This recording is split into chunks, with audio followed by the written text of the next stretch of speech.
Hello students. Presently हम seventh unit study कर रहे हैं, that is mechanical properties of fluids. और आज हम बात करेंगे आर्किमिडीज प्रिंसिपल की। तो देखिए, टॉपिक है Archimedes principal, that is Archimedes principal.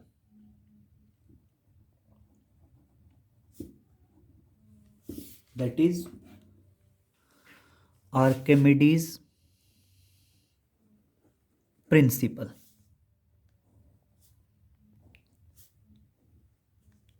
पहले समझिए आर्किमिडीज प्रिंसिपल क्या कहता है। बेसिकली जब भी किसी बॉडी को लिक्विड में डिप किया जाता है, इमर्स्ड कराया जाता है, कंप्लीटली या पार्शियली, तो उसके वेट में कुछ कमी आती है। कितनी कमी आती है, क्या प्रोसीजर होता है, that is the Archimedes principal.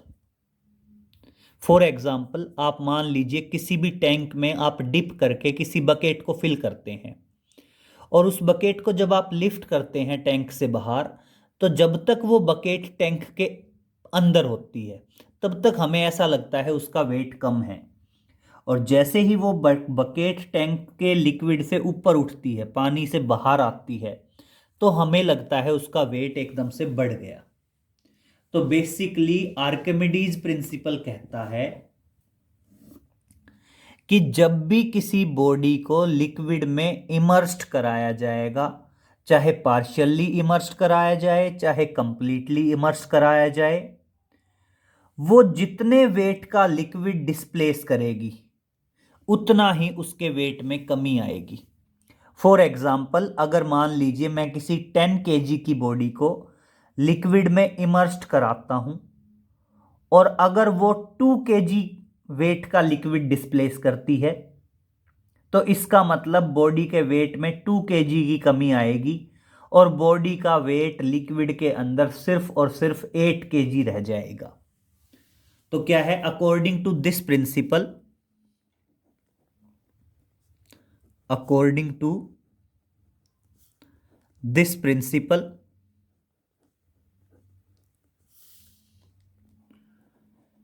when a body is immersed, when a body is immersed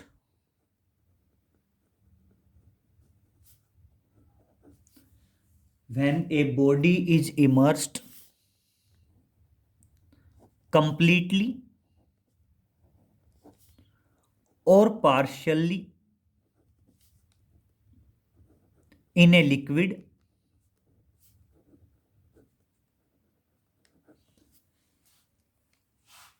then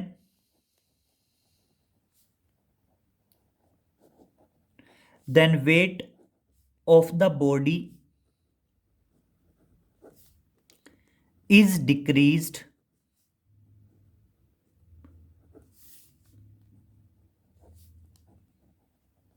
by the weight of the liquid displaced by the immersed part of the body, by the immersed part of the body। Basically जो immersed part है वो जितने wait का liquid displace करेगी उतनी ही body के wait में कमी आएगी। फॉर एग्जाम्पल, आप ये मान लीजिए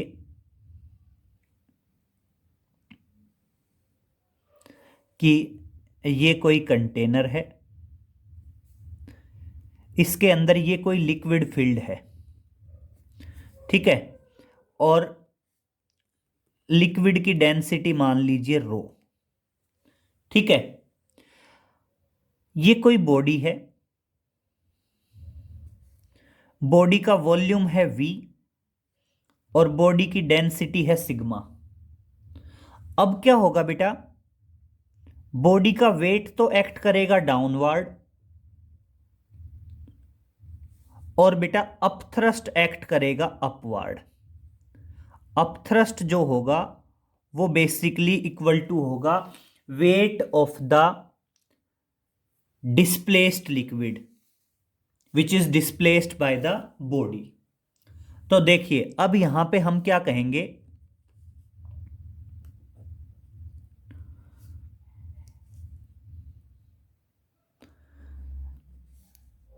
now the apparent wait of the body. अब हम कह सकते हैं सिंपल वे में, now the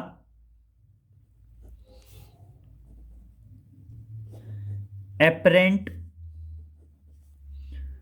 weight of body W dash that is equal to actual weight minus upthrust. जो apparent weight होगा वो apparent weight किसके बराबर होगा, एक्चुअल वेट W। और बेटा एक्चुअल वेट W क्या होगा, mg होता है, और m बेसिकली क्या आएगा, volume of the body into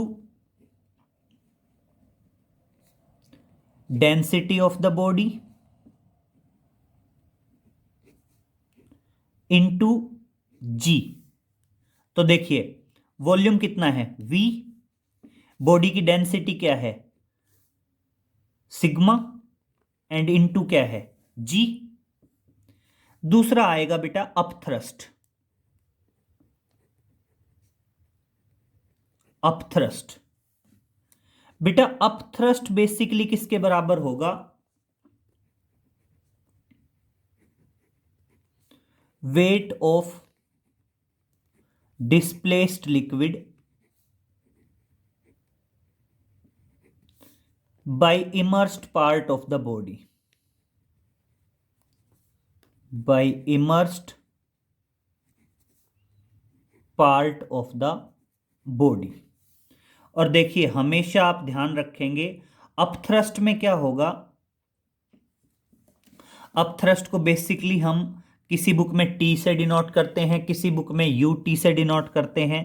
तो देखिए आप क्या बताओगे, जो अपथ्रस्ट होगा वो अपथ्रस्ट किसके बराबर होगा, volume of immersed part of the body.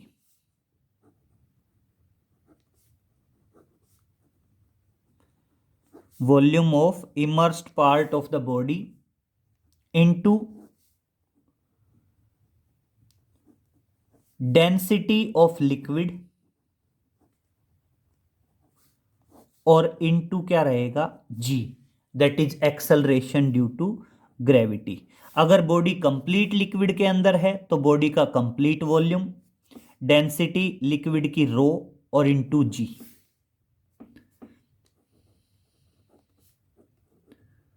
Put these values in equation 1। और इस तरह से जो बॉडी का एपरेंट वेट है W डैश वो किसके बराबर होगा, एक्चुअल वेट। एक्चुअल वेट किसके बराबर है, that is V sigma G minus upthrust. Upthrust क्या है, V रो G। और अब देखिए क्या होगा, अगर मैं V सिग्मा G कॉमन लूं तो क्या बचेगा, 1 माइनस रो बाई सिग्मा। और आप ध्यान रखना एक्चुअल एपरेंट वेट किसके बराबर आएगा, actual weight into 1 minus rho by sigma. Clear, ध्यान रहेगा। तो कभी भी किसी भी बॉडी के वेट में कितनी कमी आएगी, जितना अपथ्रस्ट एक्ट करेगा उतनी कमी आएगी।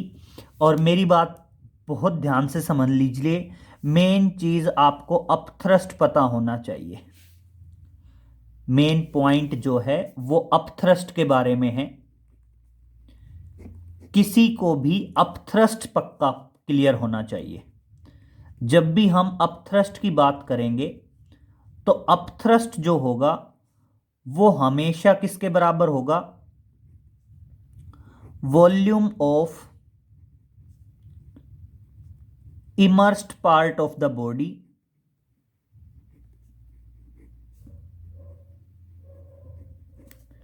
Into density of the liquid और into g, that is acceleration due to gravity. सबको अपथ्रस्ट जरूर कैलकुलेट करना आना चाहिए। तो आर्किमिडीज प्रिंसिपल कहता है जब भी किसी बॉडी को लिक्विड में इमर्स्ड कराया जाएगा, चाहे कंप्लीटली इमर्स कराया जाए या पार्शियली इमर्स कराया जाए, there will then weight of the body is decreased. तो उस टाइम पे वेट ऑफ द बॉडी क्या होगा? डिक्रीज होगा। और कितना डिक्रीज होगा? By the weight of the liquid displaced by the immersed part of the body. Clear? अब इसी से रिलेटेड एक आ जाता है आपका, that is law of flotation. Next आ जाता है that is law of flotation. तो अब हम बात कर रहे हैं लॉ ऑफ फ्लोटेशन की। तो देखिए लॉ ऑफ फ्लोटेशन क्या होगा? तो देखिए हम बात करते हैं that is law of flotation. तो देखिए शुरू करते हैं।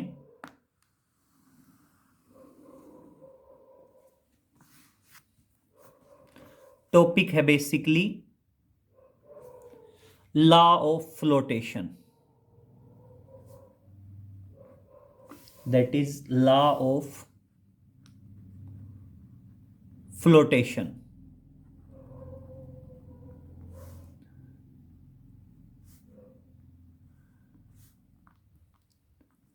अब मेरी बात सुनिए, लॉ ऑफ फ्लोटेशन को हम दो तरीके से एक्सप्रेस कर सकते हैं। डेंसिटी की टर्म्स में भी एक्सप्रेस कर सकते हैं और वेट की टर्म्स में भी एक्सप्रेस कर सकते हैं। मैं दोनों तरीके से बता देता हूं। लॉ ऑफ फ्लोटेशन वेट की टर्म्स में भी बता देता हूं और डेंसिटी की टर्म्स में भी बता देता हूं। तो देखिए मैं पहले कह रहा हूं कैपिटल डब्ल्यू। कैपिटल डब्ल्यू क्या होगा? That is wait of the body.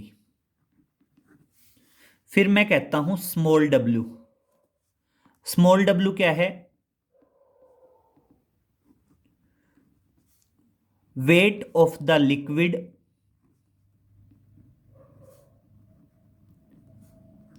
Displaced by immersed part of the body. Immersed part of the body, इसको बेसिकली हम अपथ्रस्ट भी कह सकते हैं। इसको बेसिकली हम क्या कह सकते हैं? अपथ्रस्ट भी कह सकते हैं। तो देखिए अब तीन सिचुएशन अराइज होती हैं। पहली सिचुएशन क्या अराइज होती है? बॉडी का वेट ज्यादा हो और हटाए गए लिक्विड का वेट कम हो। दूसरी सिचुएशन अराइज होती है बॉडी का वेट और हटाए गए लिक्विड का वेट दोनों इक्वल हों। तीसरी सिचुएशन अराइज होती है बॉडी का वेट ज्यादा हो, सॉरी कम हो, और हटाए गए लिक्विड का वेट ज्यादा हो। इसको मैं इस तरह से भी बता सकता हूं। हम बात करते हैं sigma, that is density of the body, and दूसरा बात करते हैं रो, डेंसिटी ऑफ द लिक्विड। और सेम वही तीन कंडीशन हम लिख देते हैं कि सबसे पहले बॉडी की डेंसिटी ज़्यादा हो, लिक्विड की डेंसिटी कम हो। दूसरी बात, बॉडी की डेंसिटी और लिक्विड की डेंसिटी दोनों बराबर हों। और तीसरी सिचुएशन, बॉडी की डेंसिटी कम हो और लिक्विड की डेंसिटी ज्यादा हो। तो देखिए, दो सिचुएशन तो बिल्कुल बिल्कुल क्लियर हैं।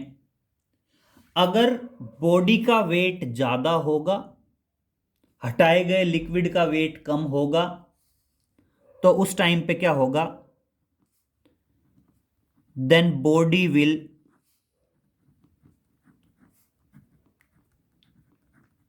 Sink in the liquid. तो उस टाइम पे क्या होगा? बॉडी लिक्विड में सिंक कर जाएगी। सेम क्राइटेरिया हम यहां बता सकते हैं। अगर आपकी बॉडी की डेंसिटी ज्यादा हुई,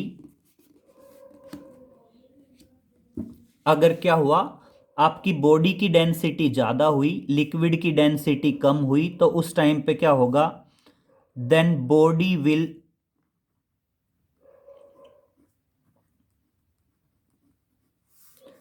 सिंक इन द लिक्विड। तो उस टाइम पे बॉडी क्या होगी बेटा? लिक्विड में सिंक हो जाएगी। दूसरी सिचुएशन क्या है कि अगर सिनेरियो ऐसा हुआ, कैसा? कि बॉडी का वेट कम है, हटाए गए लिक्विड का वेट ज्यादा है, और उस टाइम पे बॉडी क्या होगी? फ्लोट करेगी। तो उस टाइम पे बॉडी क्या करेगी? फ्लोट करेगी। देन बॉडी विल फ्लोट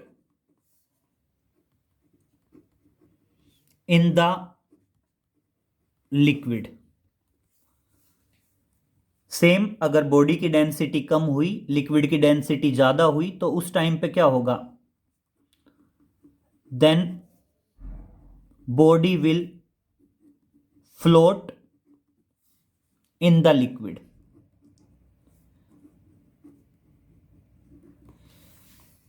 अब ये बीच वाला स्नैरियो देखो। बीच वाला स्नैरियो क्या कहता है? अगर सिचुएशन ऐसी है कि बॉडी का वेट और हटाए गए लिक्विड का वेट दोनों बराबर हैं, तो उस टाइम पे क्या होगा? हम एक तो कह सकते हैं then body will sink completely, then body will sink completely and then start floating, and then start floating means bottom पे सेटल नहीं होगी। मतलब क्या है? बॉडी जो है वो बॉटम पे सेटल नहीं होगी। क्या होगा कि बॉडी जो है वो कंप्लीटली लिक्विड के अंदर चली जाएगी और उसके बाद तैरना शुरू कर देगी। मतलब इसको हम ये कह सकते हैं कि body will be in the equilibrium.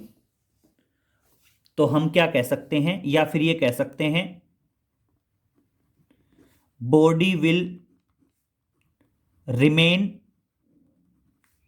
In equilibrium inside the liquid, inside the liquid. चाहे तो कह दीजिए कि बॉडी जो है वो कंप्लीटली लिक्विड में सिंक हो जाएगी एंड देन स्टार्ट फ्लोटिंग, या फिर ये कह सकते हैं body will remain in equilibrium inside the liquid. Same वो फैक्टर यहां पे भी आ जाएगा। अगर बॉडी की डेंसिटी और हटाए गए लिक्विड की डेंसिटी दोनों बराबर होंगे, तो उस टाइम पे क्या होगा? Then body will sink completely, sink completely and then start floating, and then start floating। या कह सकते हैं body will remain in equilibrium inside the liquid, inside the liquid. Body जो है वो लिक्विड के अंदर किस में रहेगी, इक्विलिब्रियम में रहेगी। अब इसी से रिलेटेड हम एक क्वेश्चन देख लेते हैं, आर्किमिडीज प्रिंसिपल और लॉ ऑफ फ्लोटेशन से रिलेटेड। देखिए अच्छे से समझ में आ जाएगा, क्लियर करिए। मान लीजिए हम किसी बॉडी की बात करते हैं, कोई भी बॉडी है, हम किसी भी बॉडी की बात करते हैं। एक क्वेश्चन देखिए,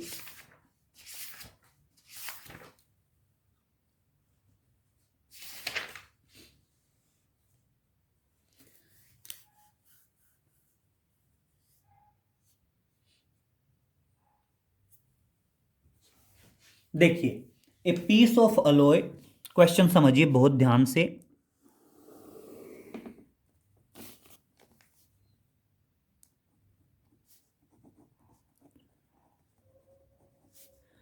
A piece of alloy has a mass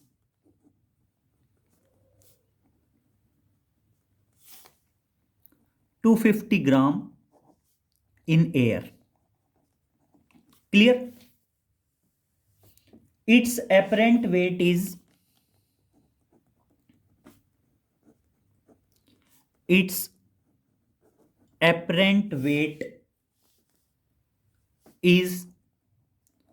1.96 Newton in water, and its weight is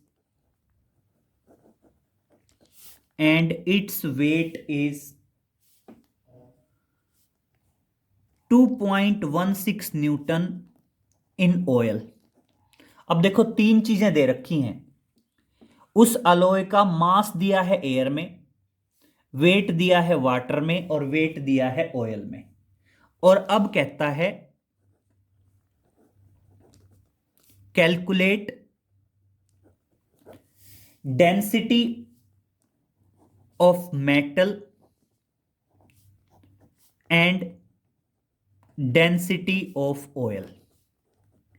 अब हमने क्या बताना है, डेंसिटी ऑफ मेटल बतानी है और डेंसिटी ऑफ ऑयल बताना है।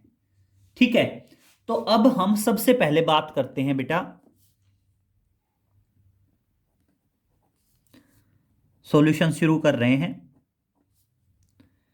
That is weight of alloy in air.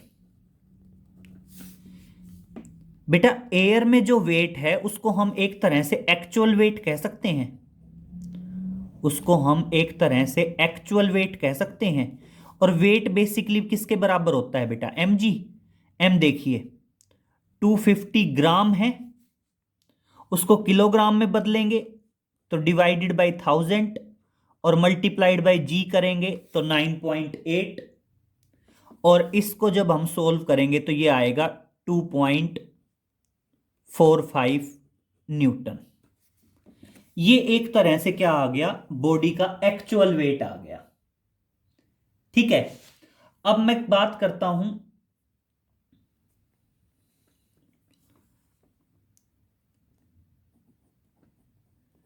apparent weight of the body in water। उसको मैं apparent weight of the body in water लिख दूं, और apparent weight of the body in water क्या है, 1.96 Newton. तो अब मेरी बात सुनिए, अब आपको यह पता है कि जो apparent weight है वो apparent weight किसके बराबर होता है, एक्चुअल वेट माइनस अपथ्रस्ट। तो इसलिए upthrust in water, upthrust in water कितना होगा, अगर मैं अपथ्रस्ट की बात करूं तो अपथ्रस्ट क्या होता है, apparent weight is equal to actual weight minus upthrust. तो अगर मैं अपथ्रस्ट की बात करूं तो अपथ्रस्ट क्या होगा, actual weight minus apparent wait. Actual wait तो एयर में है और माइनस एपरेंट वेट किस में है, वाटर में। तो कितना आएगा 2.45 माइनस 1.96, और इस तरह से अपथ्रस्ट इन वाटर कितना आया, अपथ्रस्ट इन वाटर आ गया दैट इज 0.49 न्यूटन। अभी अभी हमने बताया था अपथ्रस्ट किसके बराबर होगा,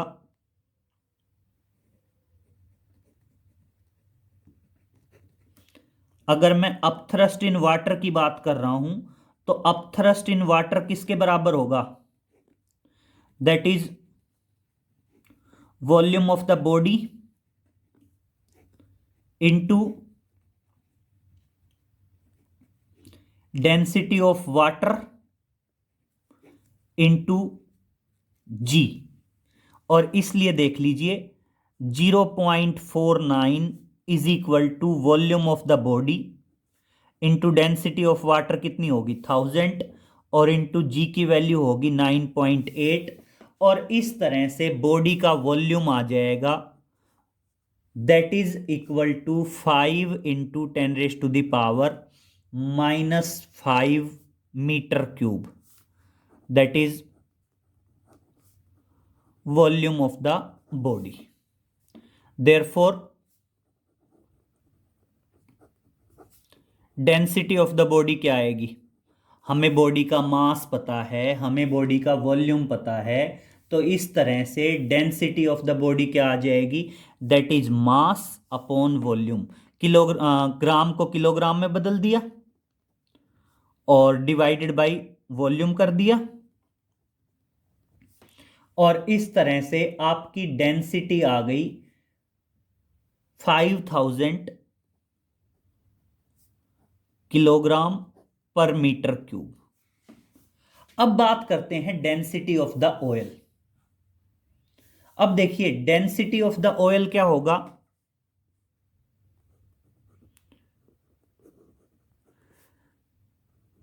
weight of the body in oil किसके बराबर होगा,